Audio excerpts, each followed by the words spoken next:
et apostolique. Chers frères et sœurs, bonjour. L'évangile de ce deuxième dimanche du temps ordinaire présente la rencontre de Jésus avec ses premiers disciples. La scène se déroule au bord du Jourdain, le lendemain du baptême de Jésus. C'est Jean-Baptiste lui-même qui désigne le Messie à deux d'entre eux par ces mots « Voici l'agneau de Dieu ». Et ces deux-là, se fiant au témoignage du Baptiste, vont à la poursuite de Jésus. Ils le remarquent et demandent « Que cherchez-vous » Et les deux lui demandent « Maître, où demeures-tu »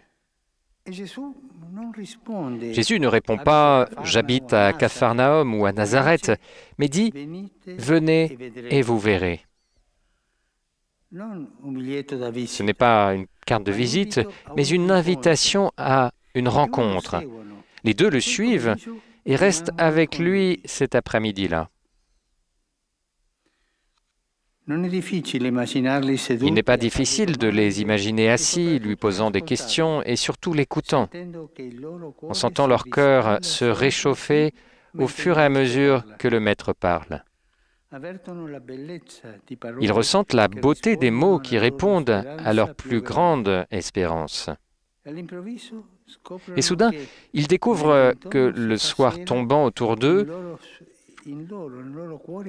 la lumière que seul Dieu peut donner explose en eux. Une chose qui attire l'attention, un d'entre eux, 60 ans plus tard, ou peut-être encore plus, écrivit sur l'Évangile, dans l'Évangile. Il était vers 4 heures de l'après-midi. Il écrit l'heure. Ça, c'est une chose qui nous fait penser que toute rencontre authentique avec Jésus est imprimée dans la mémoire vive. On ne l'oublie jamais. Tant de rencontres, nous oublions, mais la rencontre avec Jésus véritable reste toujours, à tel point que l'évangéliste s'est souvenu de l'heure. Il n'a pas pu oublier cette rencontre aussi pleine qui lui a changé la vie. Quand ils partirent et revinrent vers leurs frères, cette joie, cette lumière déborde de leur cœur comme un fleuve en crue. L'un des deux, André, dit à son frère Simon, que Jésus appellera Pierre, quand il le rencontrera, « Nous avons trouvé le Messie ». Ils étaient sûrs que Jésus, certains étaient le Messie. Arrêtons-nous un instant sur cette expérience de rencontre avec le Christ, qui nous appelle à être avec lui. Chaque appel de Dieu est une initiative de son amour. C'est lui qui prend l'initiative. C'est lui qui t'appelle. Dieu appelle à la vie. Il appelle à la foi. Et il appelle à un état de vie particulier. Toi, je te veux ici. Le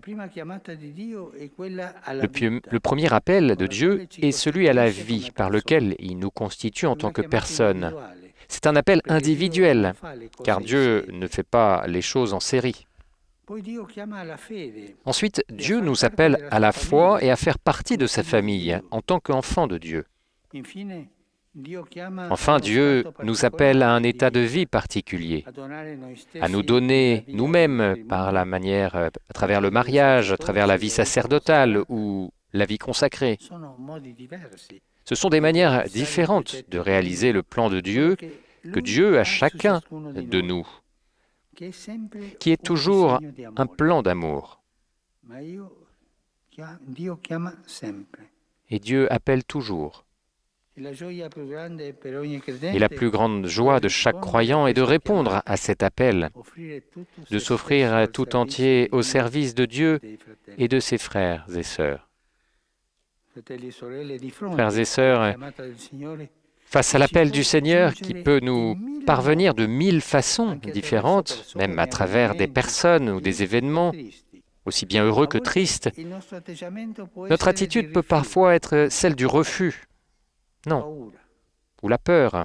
Un refus parce que cela nous semble en contraste avec nos aspirations, ou la peur parce que nous la considérons trop exigeante ou inconfortable, disant non, je ne vais pas y arriver. Je préfère une vie plus tranquille que d'être appelé par Dieu. Mais l'appel de Dieu est toujours celui de l'amour, de chercher et de trouver l'amour. Et nous n'y répondons que par l'amour. C'est un langage. Au début, il y a une rencontre. Oui, ou plutôt, il y a la rencontre avec Jésus, qui nous parle du Père.